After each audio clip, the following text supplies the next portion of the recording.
tardes a todas, muy buenas tardes a todos. Queremos darles la bienvenida a un espacio de trabajo compartido en este formato virtual. Hoy vamos a contar con la presencia de Mariana Chávez, que es una referente en los temas de juventud, de espacio urbano, trabajo comunitario.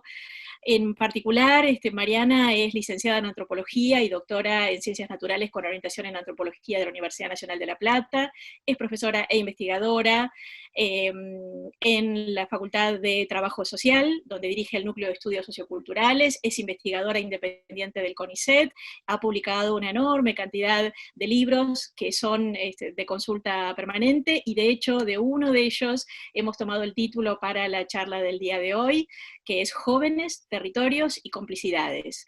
Nos interesa trabajar con Mariana esa trama comunitaria, esa trama urbana, en la que se inscriben en distintas formas de relación a los y las jóvenes. Nos interesa mirar ese trabajo que acompaña desde las ciudades, desde las instituciones, desde el espacio público, a las jóvenes, a los jóvenes, más que el espacio estrictamente pedagógico y de gestión de la escuela que hemos visto en otros espacios. Quiero además agradecerle mucho a Mariana su compromiso, su mirada democratizadora, su alta valoración y puesta siempre en diálogo con la educación pública. La verdad que en la experiencia de la escuela secundaria de la provincia de Buenos Aires la contó a Mariana en los primeros trabajos en relación a la construcción de ciudadanía, que posibilitaron recuperar su experiencia, su reflexión, y por eso ella tiene una historia de largo tiempo ya con la Dirección General de Cultura y Educación. Muchas gracias, Mariana, por estar aquí con nosotros, por permitirnos conocer los avances de tu investigación, que seguro nos van a ayudar a fortalecer y a hacer más hospitalaria nuestra escuela secundaria. Bueno, muchas gracias por toda la presentación, que además hay cariños y compromisos cruzados y compartidos. Bueno, muchas gracias por invitarme. Para mí volver a la secundaria es algo que me encanta. En los últimos tiempos estuve más enfocada en las cuestiones que tienen que ver con intervención, trabajo sociocomunitario, y me salí un poquito de la escuela, así que espero que las cosas que voy a compartir hoy con ustedes, que tienen que ver con estos ejes que me planteaban de juventud, territorio y complicidad, aporten a entrar a la escuela. ¿Sí? Yo hago investigación en la zona de La Plata, entonces muchas veces algunas de mis caracterizaciones de coyuntura o de situaciones tienen que ver con el territorio que más conozco, donde sigo haciendo trabajo de investigación e intervención, y también a veces logro traer algunos otros elementos de algunos miembros del equipo de investigación que laburan sobre otros sectores juveniles. Pero en el último tiempo estoy más centrada en pibes y pibas que viven en condiciones de pobreza, algunos en condiciones de indigencia, o de lo que también podemos englobar con la idea de sectores populares, etc. Igual, trayendo la cuestión de lo que me pidieron, armé así. Primero, algunas cositas para conceptualizar juventudes, sentar ahí un acuerdo sobre eso. Bueno, sentar yo el acuerdo, porque los demás no están pudiendo opinar acá, pero esas puntas. Después traer una herramienta que a mí me viene siendo útil, que es pensar la cuestión de la relación de los sujetos en torno a la categoría de gobierno de Foucault, adaptada para pensar esto que acá nombro así, cuerpo, tiempo, espacio, después lo explico.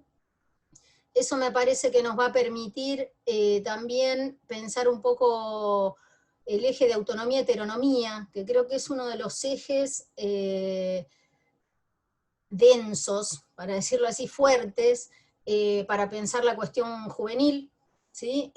La cuestión de toda la producción de los sujetos, si uno lo aplicara no al sistema etario, que es en el que nos vamos a concentrar, sino al sistema de clases sociales, por ahí no hablaría de autonomía, heteronomía, sí, hablaría más de, en los términos de clase social, no sé, de explotación, de dominación.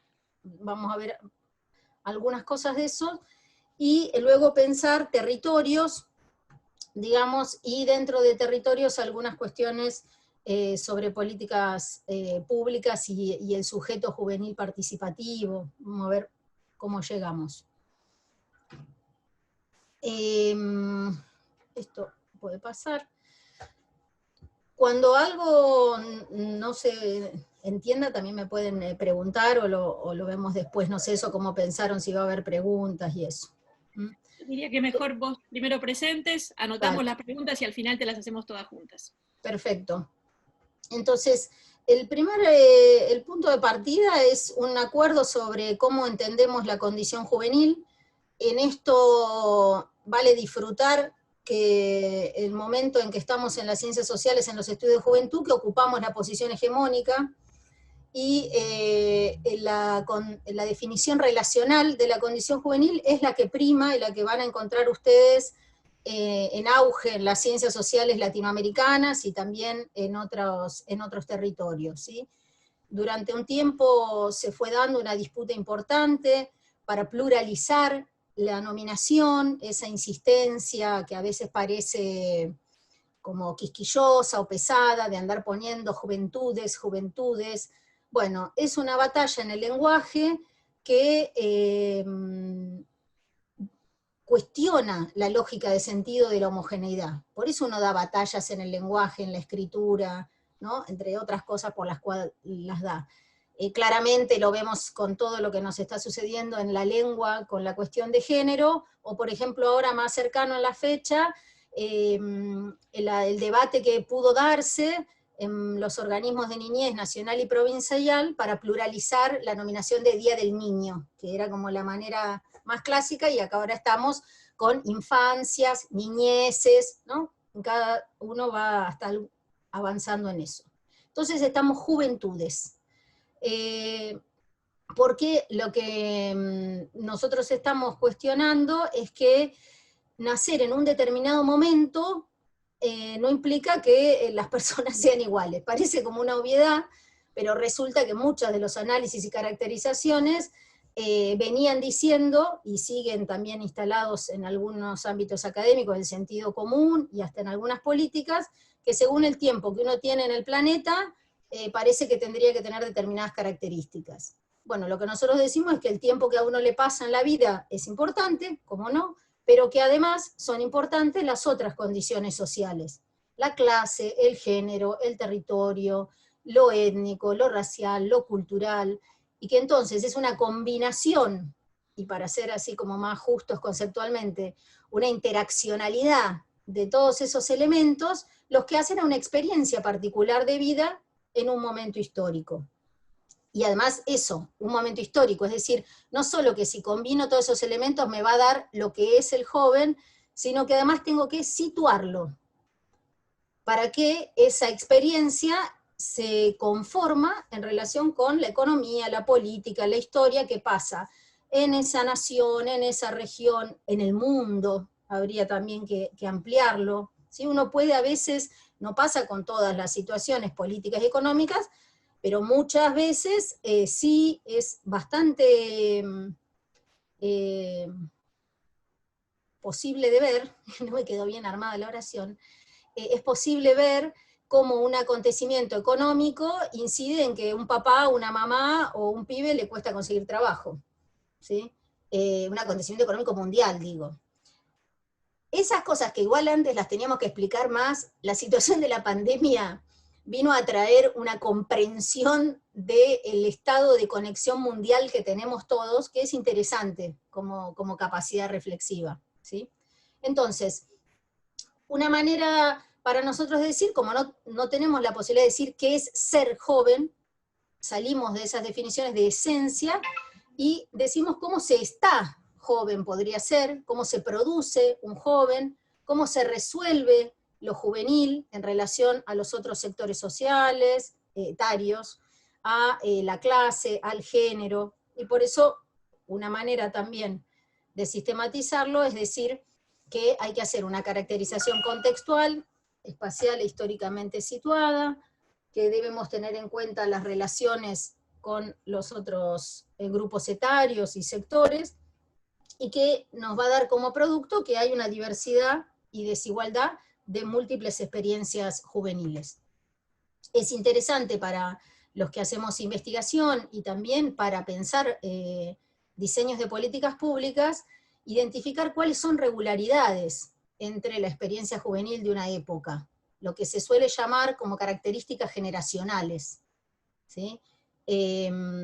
Para ver, sobre todo en las políticas públicas universales, ¿sí? Es decir, en aquello que se presenta para todos, cómo encontrar puntos donde cada uno se sienta identificado, y eso muchas veces puede pensarse en relación a lo que los atraviese a todos, ¿sí? O a una gran mayoría. Algunas de las otras imágenes para ayudar a una definición de lo juvenil es recordar esas cuestiones por ahí más clásicas de pensar los momentos de la socialización primaria, secundaria, y recordar que aunque en todos los momentos de la vida son importantes las experiencias colectivas, hay alguna particularidad que hay que develar cuál es cuando uno se acerca a los grupos, en la potencia del estar entre pares. Voy a volver sobre esto después porque tiene que ver con la complicidad, con esa forma de entender las relaciones entre pares, ¿sí?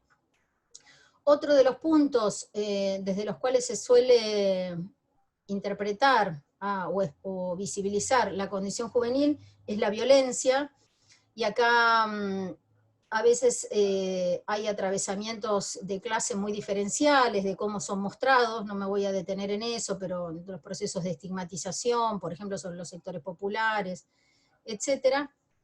Y después, una noción que me parece que nos va a servir después para pensar lo de autonomía y heteronomía, tiene que ver con pensar el curso de la vida, a veces común, ir ganando tiempo y espacio de poder hacer lo que quiero.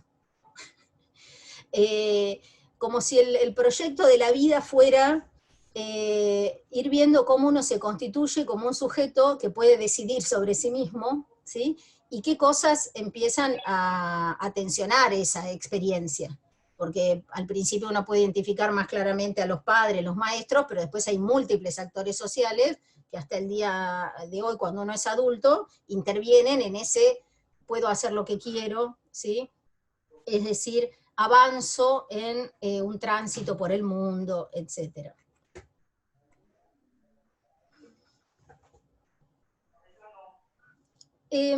Otra de las maneras que tenemos para caracterizar la cuestión juvenil, y que tiene que ver con el enfoque relacional, esto que uno dice, bueno, yo tengo que ver qué imágenes culturales hay disponibles para la experiencia juvenil. ¿Qué posibilidades de ser joven, vamos a como decirlo en esos términos, ofrece este momento histórico-cultural? ¿Sí? Que en general, muchas de ellas son imágenes culturales que vienen de antes. Y también es interesante cuando uno trabaja con algún grupo de pibes, ver con cuáles ellos se identifican, porque en general las personas se ubican en alguna tradición, ¿sí? En alguna historia de esa esquina, esa escuela, ese género musical, esa manera de pararse, esa manera de vestirse, bueno, toda una serie de características que las podemos agrupar en la idea de imágenes culturales o representaciones sociales. Hay una imagen cultural que se presenta como lo que nosotros llamamos el modelo hegemónico de la juventud, que es el modelo de la moratoria social, que es un modelo que tiene su origen en la experiencia de vida de sectores medios y medios altos, de grupos familiares que tienen la posibilidad de que algunos miembros de su familia no trabajen, y por lo tanto se genera un tiempo de espera, ¿sí? De ahí la idea de moratoria social, ¿sí? Que la sociedad los espera durante un tiempo antes de que ingresen a la fase productiva o reproductiva, esa espera tiene igual un deber ser. En esa espera tienen que educarse, ¿sí? Finalizar estudios institucionalizados, tienen que experimentar sexo, droga, rock and roll, no sé, política, toda una serie de experiencias. Estamos en el estereotipo, ¿no?, del modelo. Y luego cuando eso parece que termina en un momento y pasan a ser adultos y abandonan todo eso, ¿sí? Terminan la escuela, terminan la experimentación, se hacen monógamos, se casan, consiguen un trabajo para toda la vida. Ese es el modelo. Lo interesante o pasmoso del modelo es que aunque alguien lo quisiera cumplir, en el modo en que tiene de funcionar la economía y la sociedad actualmente, y las relaciones sexoafectivas, no cuadra con lo que nos está pasando cotidianamente. Las personas ya no arman una sola pareja en la vida, arman muchas, tienen distintos trabajos en diferentes momentos, se vuelve al mercado laboral, etc.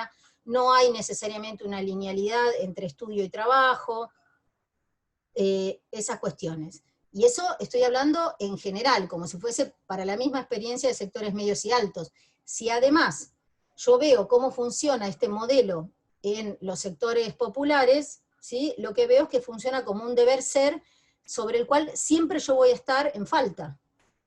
Siempre voy a aparecer como algo que no cumple lo que debería ser, o que no me alcanza, o me pueden leer también desde un desviado, etcétera, que han sido miradas clásicas que han existido, por supuesto, en otros momentos, ¿sí? En el origen de este modelo, tampoco los sectores más humildes cumplían estas cuestiones, ¿sí? Los sectores más pobres, siempre las personas trabajan desde edades mucho más tempranas, y no iban ni a hablar a la escuela secundaria, por ejemplo, ¿sí? Bien, es interesante para tenerlo presente y ver cómo funciona y saber que eso está siempre como imaginario, que es muy probable que lo tengamos incorporado y que entonces muchas veces lo que se nos ocurre como matriz para leer a los pibes sea ese esquema. Y entonces hay que revisar. Otros esquemas o imaginarios culturales clásicos que aparecen sobre la juventud es el modelo del delincuente, ¿sí? Y los modelos vinculados a la producción cultural juvenil. En el campo de producción cultural juvenil pueden aparecer imágenes de sectores medios, altos y populares, van a aparecer con diferentes características positivas o negativas, hay que estudiarlo cada uno en su contexto.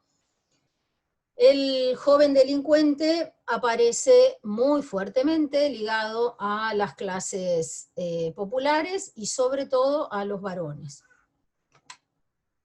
Lo vemos mediáticamente, es como bastante literal, muchas veces cómo aparecen en los medios de comunicación esas imágenes culturales funcionando. Nosotros muchas veces en alguna de las materias o cursos que yo doy sobre la cuestión juvenil, uno intenta ubicar, comparar cómo son las descripciones de los pibes que aparecen en la sección de policiales de un diario y cómo son las descripciones de los pibes que aparecen en la sección de sociales, ¿sí? Y en general aparece un divisor de clase, ¿sí? Y en algunos casos también algunas cuestiones de género, ¿sí? En una sociedad capitalista, patriarcal y adultocéntrica, la edad es un agravante de la condición de desigualdad, ¿sí? Es uno de los sistemas de dominación, además del capitalismo y la cuestión de género. Por supuesto, cuando uno empieza a cruzarlos con los otros, va a tener sus movimientos, ¿sí? Pero como condición general que hay que analizar en cada situación en particular, las personas más chicas tienen posiciones de subordinación frente a las personas más grandes.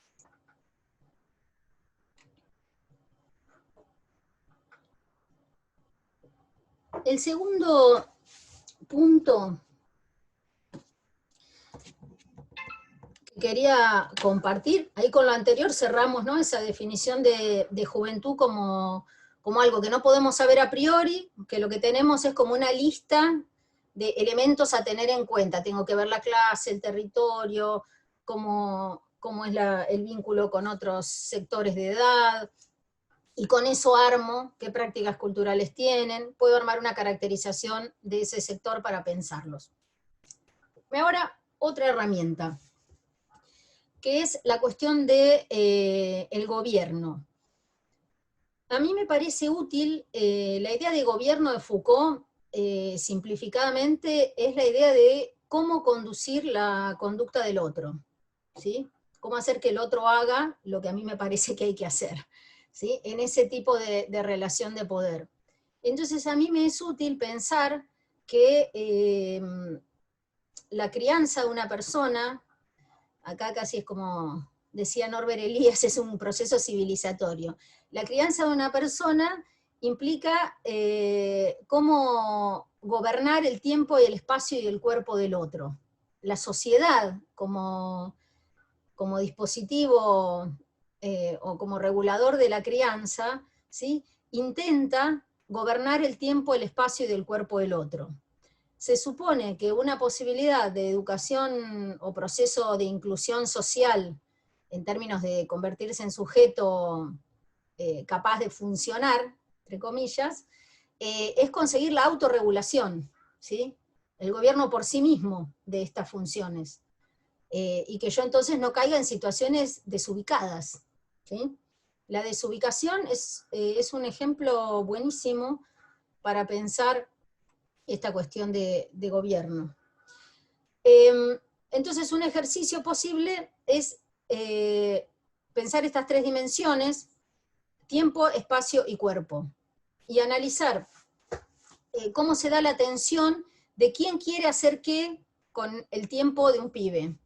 ¿Quién quiere hacer qué con el espacio de un pibe? ¿Quién quiere hacer qué con el cuerpo de un pibe? ¿Sí? En ese quién quiere hacer qué, tengo no solo otros actores sociales en esa idea del quién como ejercicio, sino qué quiere hacer, ¿sí?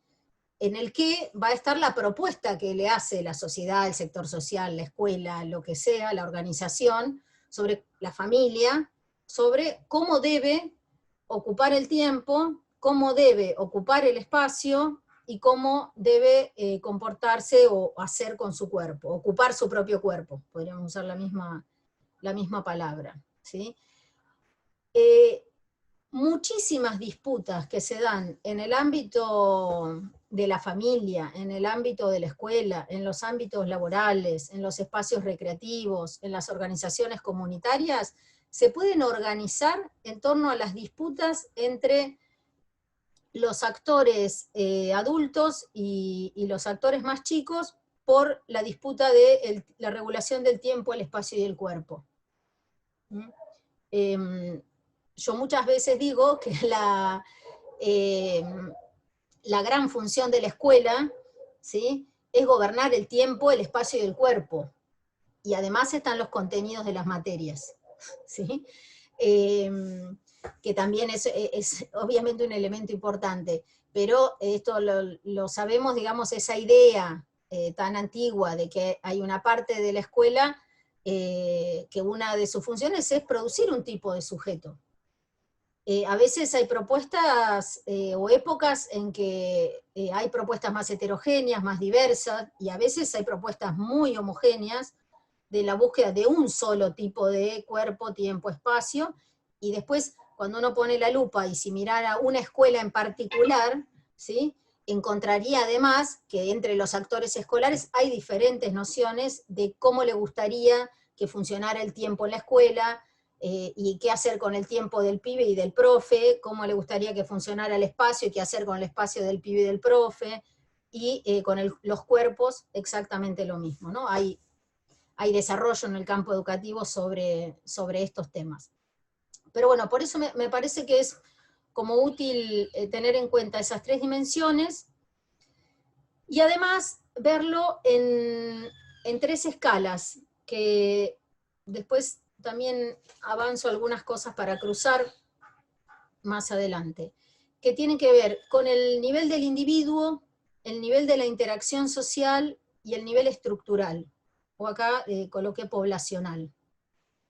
Estas tres niveles o escalas o dimensiones tiene que ver con un concepto de la desigualdad, que es el enfoque multidimensional de la desigualdad. Lo que dicen estos autores que trabajan en esta línea es que se dan como los tres tipos de relaciones a la vez. Y que por lo tanto, si uno se queda en el análisis de individuos, no va a conocer completamente cómo están funcionando, cuáles son las relaciones que se están dando, etc. Si uno se queda solo estudiando el espacio de las relaciones, también va a tener una limitación, y si uno hace solo análisis estructurales, se le va a perder de vista la capacidad del sujeto, se le va a perder de vista también varias de las cosas que se dan en el nivel de la interacción. Entonces, uno podría cruzar la idea de los tres elementos del gobierno, del otro, ¿sí? Y a su vez pensarlos en distintas escalas.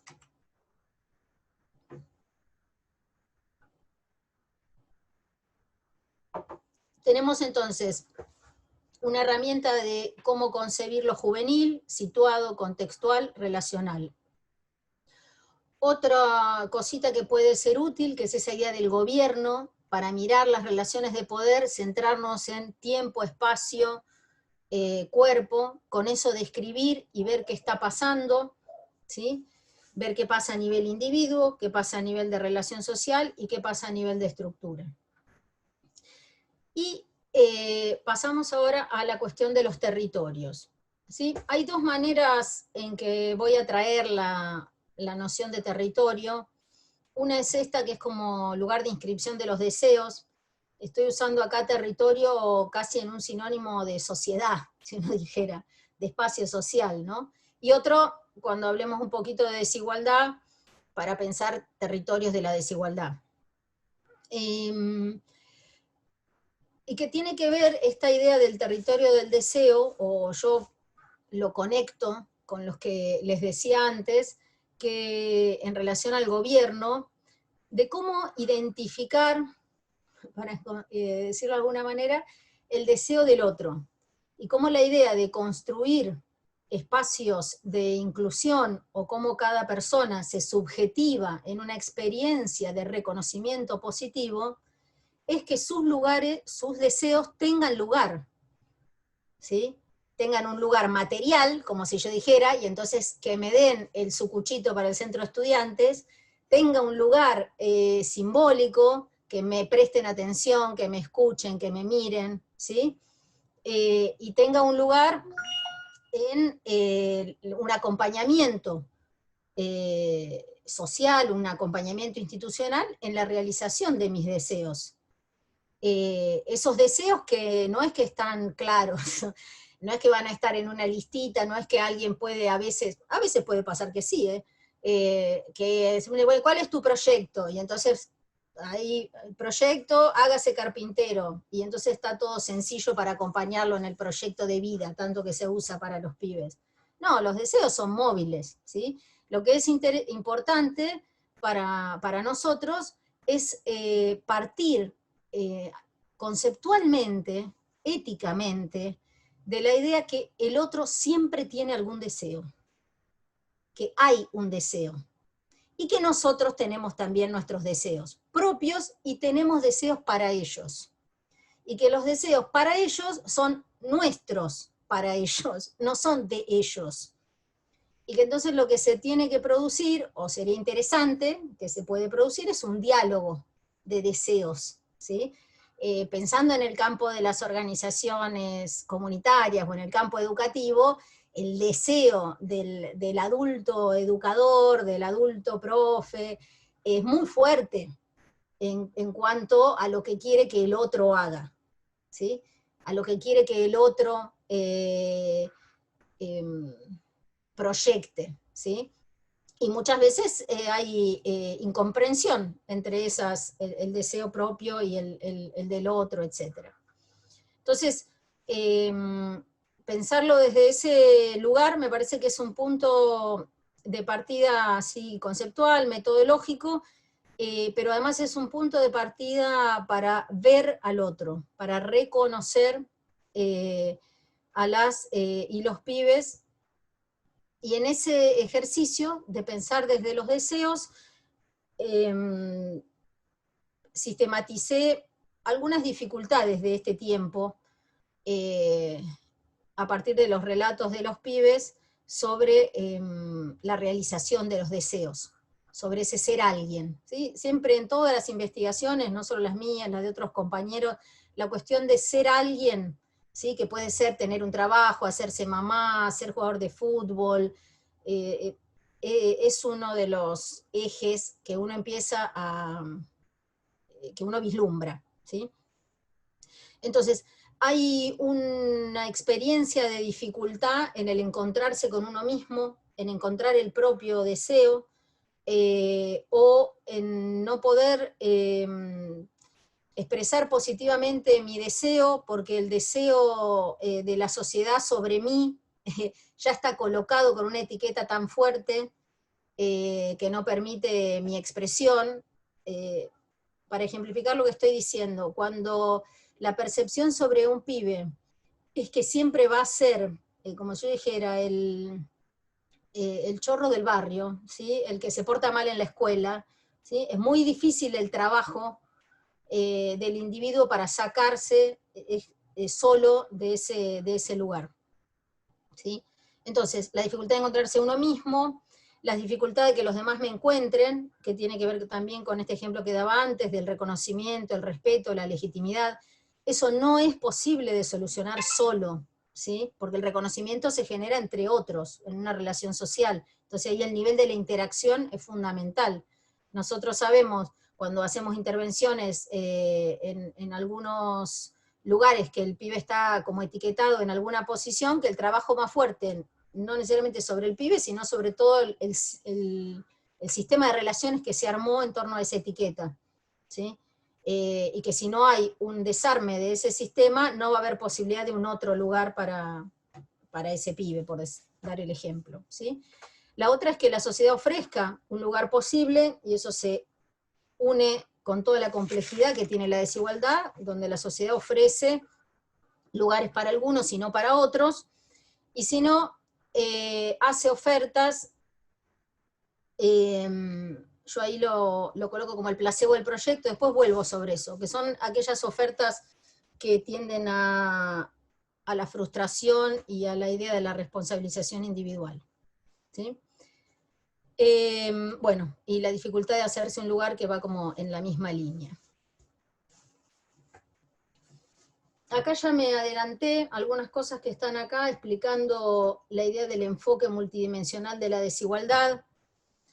Uno de los autores que yo sigo en esta perspectiva es un mexicano que se llama Luis Reigadas, y que explica por qué, según él, han fallado los enfoques de la desigualdad, que se concentran en alguna de esas tres dimensiones, y que lo que es más útil sería usar las tres dimensiones a la vez. Lo que yo vengo pensando es que, además de que este enfoque sirve para explicar desigualdades, sirve para organizar políticas públicas. Porque si uno logra explicar las desigualdades diciendo que la desigualdad funciona en forma interaccional y multidimensional, la respuesta que uno tiene que organizar para desandar esa desigualdad, achicar la brecha, el nombre que uno le quiera poner, también tiene que ser multidimensional e interaccional. Porque si no, uno va a estar poniendo un pedacito, vamos a decirlo así, una ventaja en algún aspecto, que no va a poder ser atrapada, que no va a poder ser, que no va a dar el resultado, no es porque todo lo que siempre tenga que dar un resultado, ¿no? de achicamiento, pero se potencia con los otros elementos. Para dar también un ejemplo como clásico en sistema educativo, el nivel de la desigualdad en términos de individuo son todas las teorías que explican solamente la desigualdad por una diferencia de capacidades individuales, para decirlo muy sintéticamente. el que define así la desigualdad, su propuesta es incrementar las capacidades individuales. En la idea de que si uno incrementa la capacidad individual, esa persona va a salir de su condición desigual. Bueno, o sea, cursos.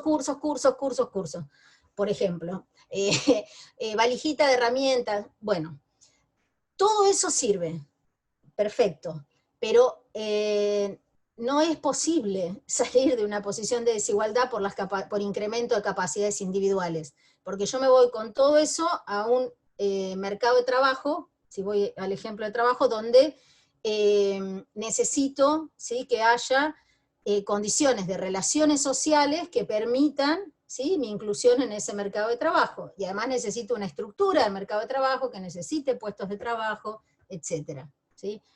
Entonces, ahí fue como un ejemplo. Igual yo había dicho que iba a decir de la escuela y me fui con los cursos de trabajo.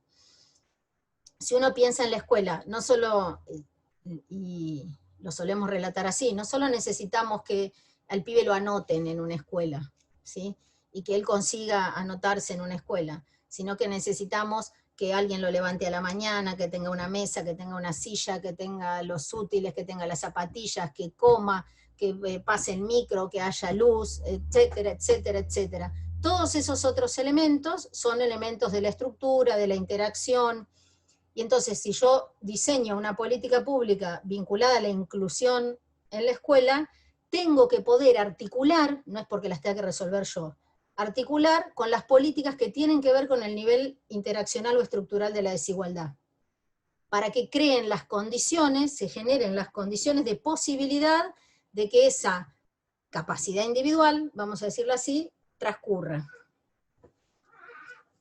De ahí venían ese listadito como de ejemplos. Y también podríamos, pero me ocuparía más temas, otro día podemos hablar de las características de la desigualdad, ¿no?, en la provincia de Buenos Aires, o lo que está pasando en Argentina, las cosas que se visibilizaron más también con el contexto de pandemia, aunque ya existían. Para pasar, ir entrando a la idea de políticas públicas, pero enraizado en esto del territorio y de las complicidades, que era la otra parte. Una de las cosas que también ya se sabe hace tiempo es la importancia de lo que algunos llaman los soportes, las referencias, ¿sí?, que pueden ser instituciones más clásicas, como la familia o como la escuela, y que son también los grupos de amigos y otros tipos de grupalidades, y como son en muchos casos programas de políticas públicas o sociales que hacen a la posibilidad de atadura de ese sujeto, ¿sí?, a la inclusión social y a la participación en distintas dimensiones de la vida en condiciones, digamos, más dignas, y también en condiciones de inclusión simbólica. Además de la cuestión que a veces denominamos como económica, para decirlo clásicamente, ¿no?, es muy relevante la posibilidad del reconocimiento y la idea de que la vida mía vale la pena. Y la idea no de que solo mi vida vale la pena, sino que la vida de todos los demás vale la pena. En esa apuesta constitutiva de la idea de comunidad y de que todos merecemos, merecemos no es la mejor palabra, que todos tenemos derecho a estar viviendo. Al final cierro con algo de eso, ¿sí? Acá algo que yo mencionaba antes, que dije que después iba a volver, es que un opuesto a esta idea de soportes, que son todos de índole de lo colectivo, y que se hacen necesarios porque son los generadores de las condiciones de posibilidad de el yo atravesando, el individuo atravesando esto, es que y ahí el Estado por supuesto tiene un papel importantísimo, ¿sí? La otra perspectiva es la perspectiva que responsabiliza al individuo en torno a lo que no es, lo que no se consigue, lo que no se es, etc. Y entonces, por eso ahí después está en rojo, que también, así como me gusta usar el ejemplo de cómo usamos en el lenguaje cotidiano la palabra desubicado, y que permite ver en cuánto uno ha incorporado la autorregulación o no, me gusta el ejemplo de la palabra no te soporto, ¿sí?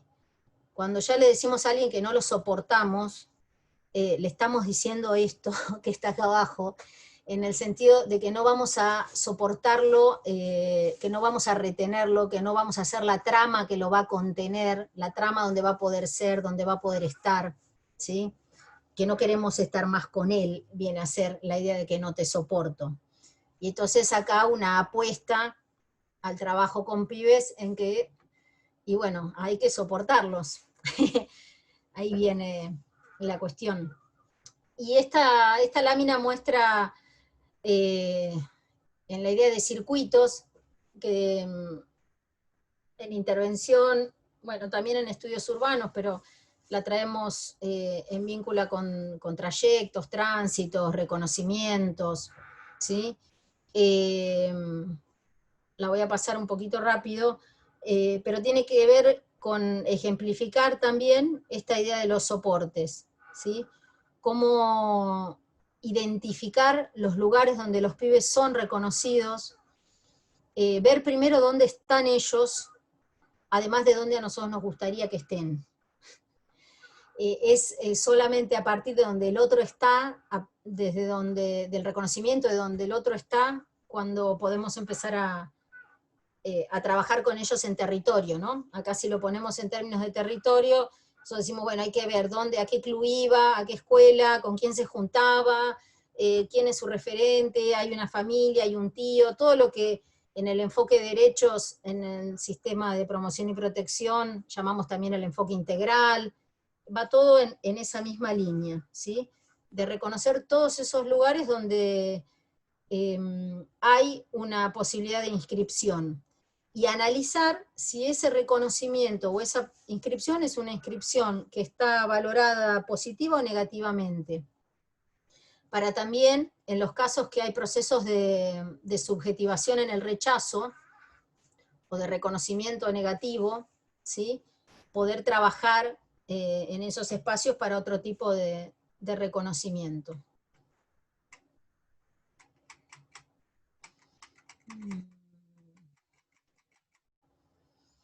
Esto, no sé cómo estoy de tiempo.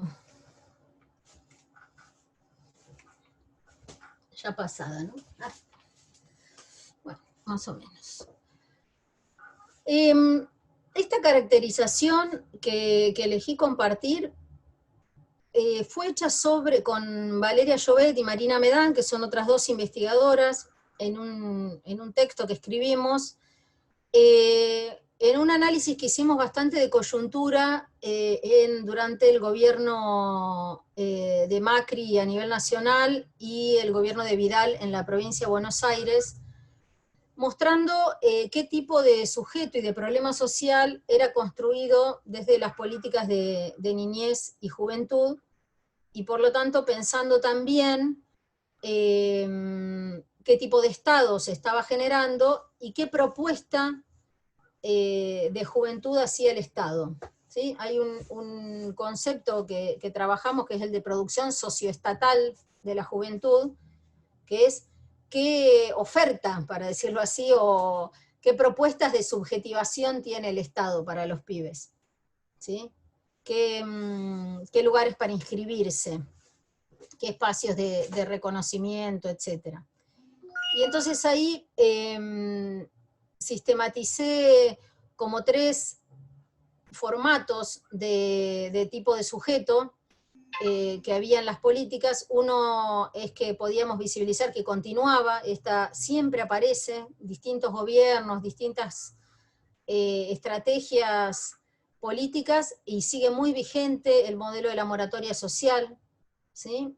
El otro era el sujeto estigmatizado del pibe chorro, y una cosa que no estaba en un periodo anterior y aparece nuevamente en el gobierno de Macri Vidal, sobre todo fue muy visible con la desaparición de Santiago Maldonado, era nuevamente el sujeto joven políticamente peligroso, que es una imagen que está en la memoria histórica de nuestro país, ¿sí? Y que es utilizada y emerge en distintos momentos. Luego, otro de los tipos de sujetos que tenía como propuesta el Estado en ese momento, y que también es una propuesta previa, pero que aparecía en el gobierno anterior en algunos planes de empleo, ¿sí? Que es la idea del emprendedurismo. La idea que con el incremento de las capacidades individuales o la idea del hazlo tú mismo es posible realizarse, vamos a decirlo así.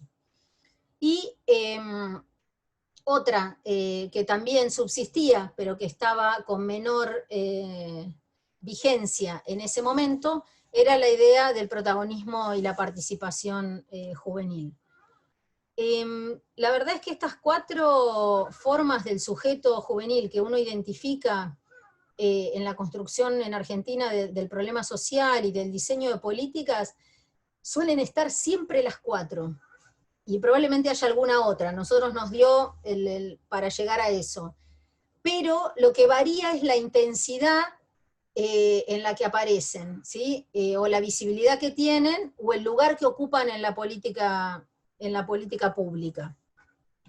De hecho, en análisis de documentos de políticas públicas uno puede encontrar a veces en la fundamentación de una misma política usados 3 o 4 conceptos diferentes sobre el joven. En esta línea. Bueno, y en relación al Estado, en ese momento hablábamos de cosas que resultan clásicas a los contextos neoliberales, del debilitamiento del Estado, etc. De todo eso me traigo para ahora la cuestión de la participación y el protagonismo de los jóvenes. Para también trabajar quizás en ese intento que fue, o sea, traer de alguna manera ese intento que fue la creación del currículum de construcción de ciudadanía, de una experiencia donde los pibes participaron en el diseño del currículum. Yo creo que es una apuesta interesante ver cómo podemos cada vez avanzar un poco más para cumplir lo que dice la Ley de Promoción y Protección y la Convención del Niño, etcétera, que es que los pibes tienen que ser parte de la discusión de las políticas que tienen que ver con ellos. Y tenemos la posibilidad de generar las condiciones para eso. Esa sería como una responsabilidad de nuestra parte, ¿sí? Y que esa participación sea una participación que tenga protagonismo. Protagonismo me refiero a que tenga efecto de poder, que tenga incidencia, ¿sí?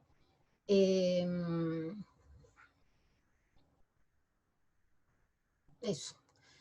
Bueno, y esta es la última, ya para cerrar. Vuelve un poco sobre la cuestión de la inscripción de los deseos.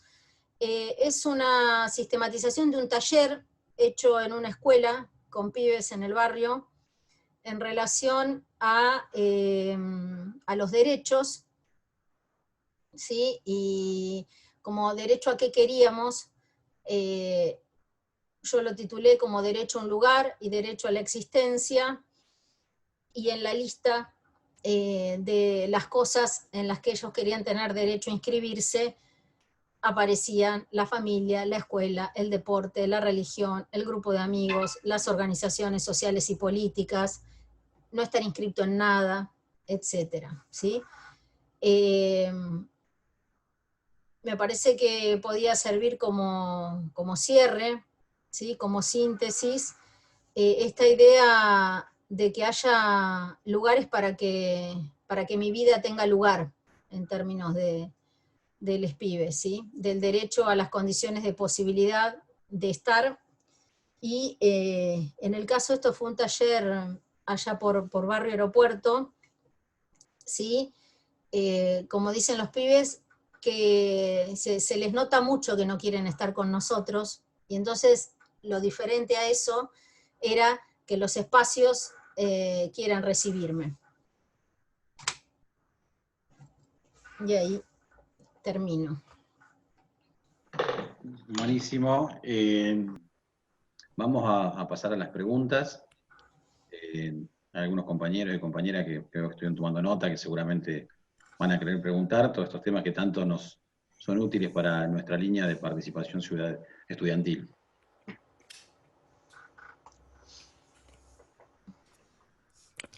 Rocío, ¿querías preguntar? Dale, dale. Sí, buenísimo. Hola Mariana, en realidad no es por todo lo que contaste y está activo, es la verdad que uno te lee y te ve y hemos transitado espacios comunes y siempre ha sido parte de la bibliografía que uno ha tenido ahí como guía, así que te agradezco que estés acá con nosotros.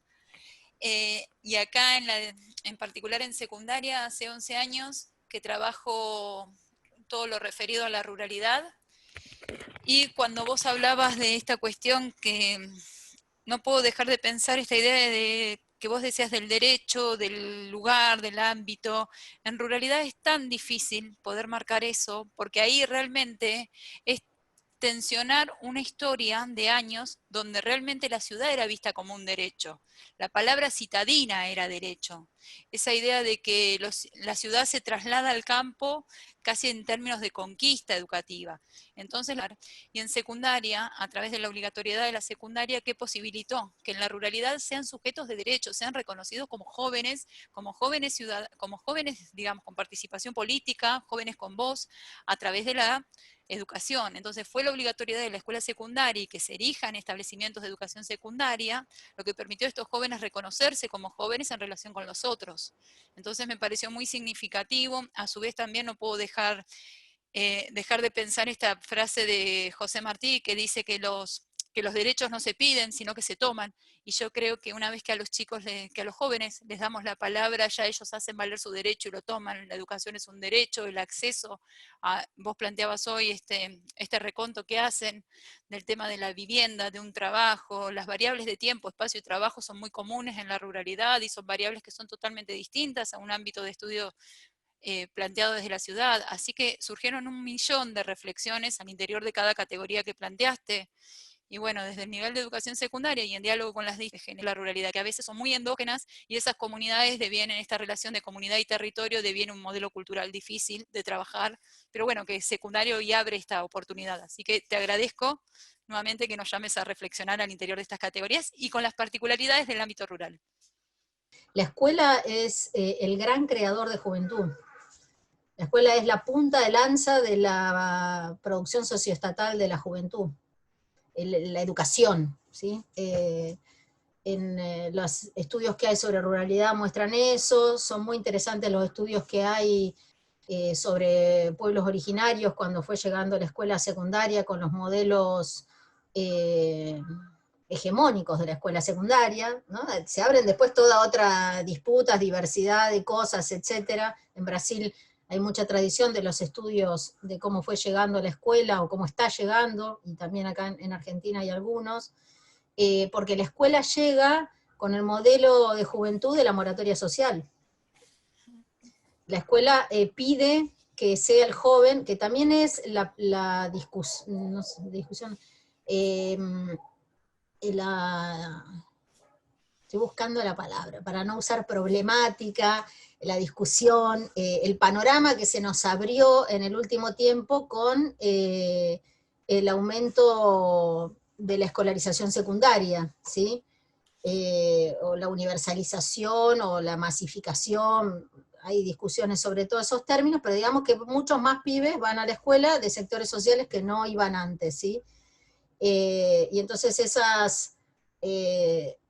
está totalmente atravesada esa posibilidad de estar en la escuela con los imaginarios del sujeto estudiante que había, con el imaginario del joven que debía ir a la escuela, y en muchos casos, en otros no, hay una imposibilidad de lectura de la experiencia juvenil de los sectores que se están sumando a la escuela, que son los sectores populares, ¿sí? Porque las clases medias y medias altas veníamos con escolarizaciones muy altas, 99%, no sé cuánto es la cifra, pero algo así.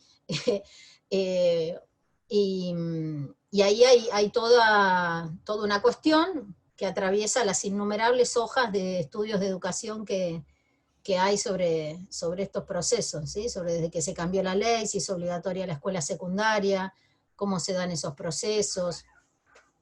Sí, construye, tiene una potencia performativa, diría, una potencia de interpelación del sujeto, el Estado a través del sistema educativo, amplísimo. Y además porque en la matriz, quizás en todos los países, pero vamos a decirlo, en la matriz argentina, porque también la cuestión de la producción socioestatal del sujeto hay que pensarla en relación a la historia sociopolítica de cada país. Porque cada país tiene una forma diferente de concebir y de cómo ha transitado su experiencia estatal y cómo construyó su Estado. Más allá que hay regularidades de estados nacionales, etc., Argentina tiene su particularidad de matriz socioestatal fuerte, donde el Estado ha tenido momentos de gran relevancia como organizador de lo social, donde el derecho o los derechos ingresan, ¿sí?, a través del trabajo, y de ahí todos los derechos sociales, etc. Y entonces hay una valoración muy positiva del incremento de la educación, de ir a la escuela, de que todos intentamos que nuestros hijos vayan a la escuela, la terminen.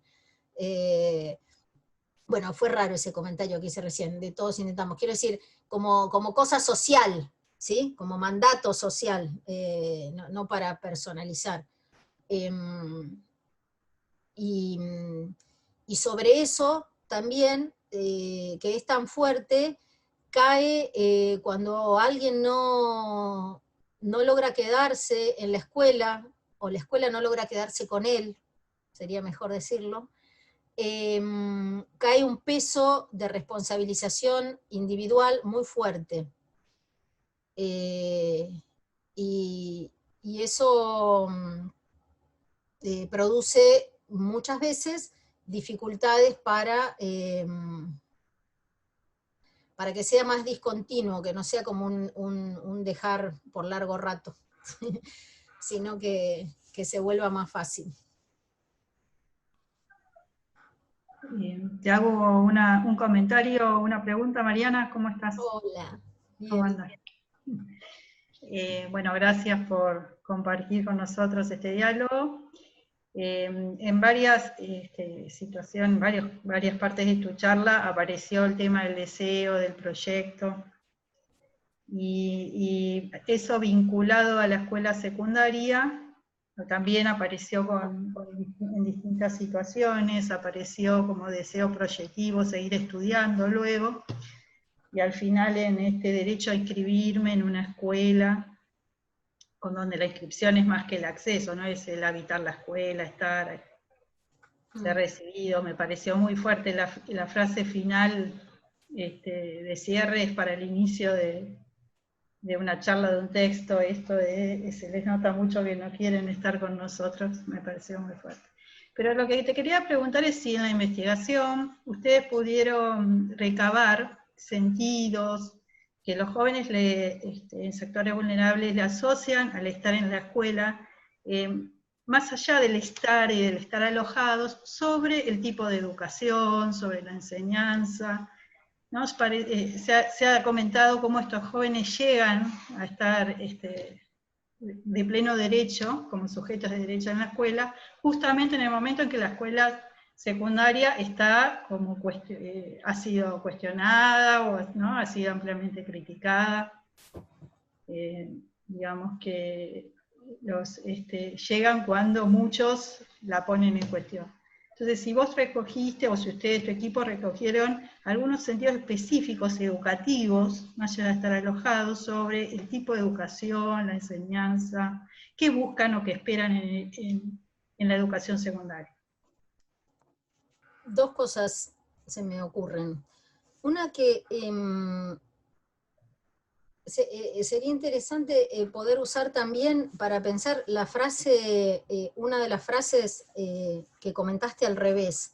Es decir, en vez de que llegan cuando la escuela está puesta en cuestión, sino que cuando ellos llegan la escuela es puesta en cuestión.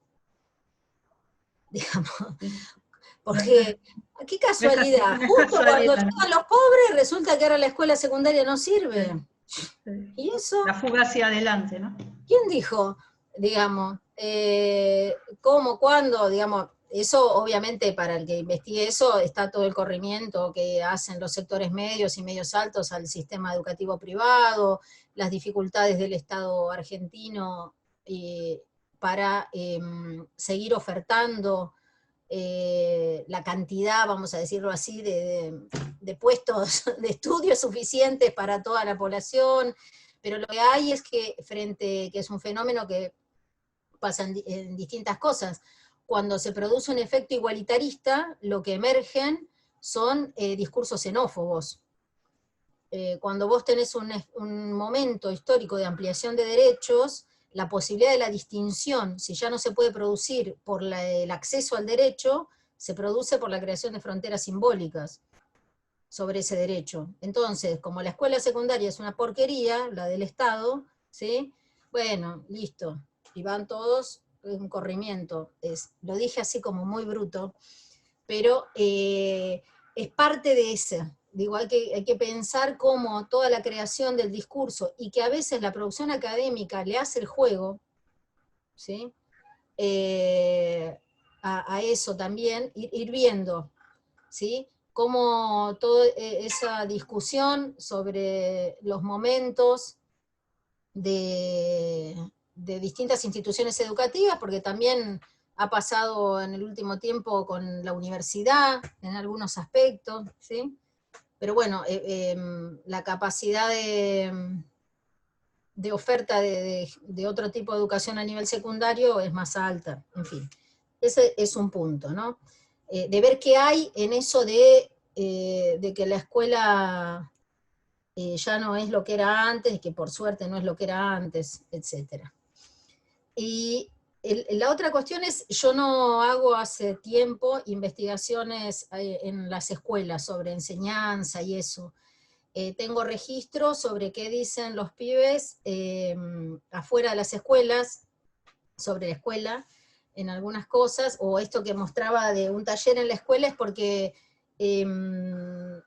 trabajaba en metodología de la investigación sobre el barrio, y entonces hicimos ese ejercicio con los estudiantes de una escuela.